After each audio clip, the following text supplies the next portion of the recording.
Okay guys, so today again we will do another video on sold goods to Raj. Clear? Again यहाँ पर 75% payment जो है वो receive हो गई है हमें चेक से ऑन 23 जनवरी. लेकिन यहाँ पर ये जो 23 जनवरी दे रखा है बस इसी में सारा ट्विस्ट है. रीज़न ये है कि दे आर सेइंग कि आपने जब राज को लिस्ट प्राइस पर सामान बेचा तो इट वाज ऑन 18 जनवरी. लेकिन आपने एक कंडीशन रखी that if payment is made with in 7 days, अगर उसने 7 दिन के अंदर अंदर पेमेंट कर दी तो आप उसको ये कैश डिस्काउंट देंगे, वरना नहीं देंगे. तो यहाँ में ये देखना है क्या 18 जनवरी से 23 जनवरी के बीच में 7 दिन कंप्लीट हो रहे हैं या उससे ज़्यादा हो रहे हैं. तो लेट्स कैलकुलेट 18, 19, 20, 21, 22, 23. तो 23 6th डे है हमारा.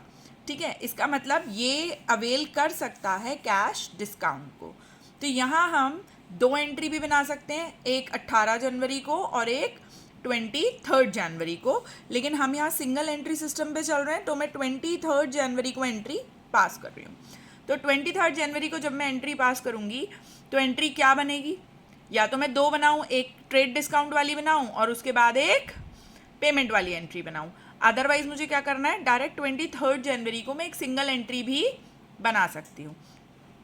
तो कैसे बनेगी देख लेते हैं. सबसे पहले सेल्स की एंट्री है तो यहाँ आ जाएगा 2 सेल्स, और हमें पता है कि अगर 2 में सेल्स आ गया तो अब दूसरी चीज़ इधर नहीं आएगी, क्योंकि कैश रिसीव हुआ है इसलिए कैश अकाउंट डेबिट हो जाएगा. जिधर कैश जाता है उधर ही हमारा चला जाता है डिस्काउंट, तो that is discount account debit. अब बचा कौन, राज, तो राज भी डेबिट हो जाएगा. ठीक है, अब पहले से डिस्कस्ड है कि आपको पहली अमाउंट किसकी निकालनी होती है, सेल्स की. तो निकाल लेते हैं. सीधे सीधे कह रहा है लिस्ट प्राइस कितनी है 50,000 और 20% ट्रेड डिस्काउंट पे आपको निकालना है. तो how the calculation will be done, 50,000 minus 20%. आपको कैलकुलेटर पे सेम यही लिखना है जो मैंने लिखा था. देख लेते हैं क्या लिखना था. 50,000 फिर माइनस का साइन 20%. आपका आंसर 40,000 बिल्कुल सामने निकल के आ जाएगा.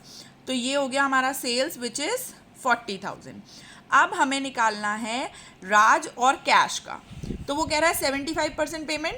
तो हमारा जो ये 40,000 निकल कर आया है बेटा, इसे हम 2 पार्ट में डिवाइड कर लेंगे. एक हो जाएगा 75%, तो दूसरा बचेगा 25%. करेक्ट. तो 40,000 का 75% जब हम निकालते हैं तो इट इज़ 30,000. ठीक है, और इधर हमारे पास 25% में बच जाएगा 10,000.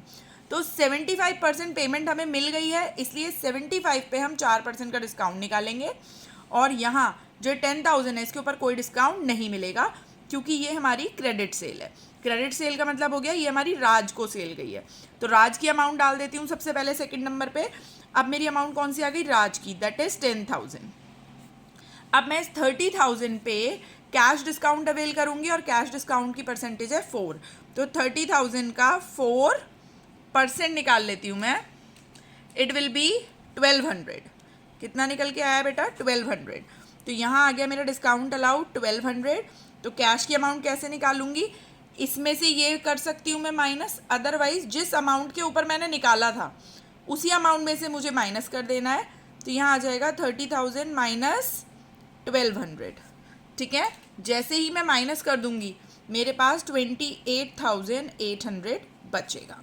तो ये तो सिंगल एंट्री सिस्टम पे हो गया. अगर मैं पूरी की पूरी एंट्री 23 को बनाती, लेकिन अब मैं आपको दिखाती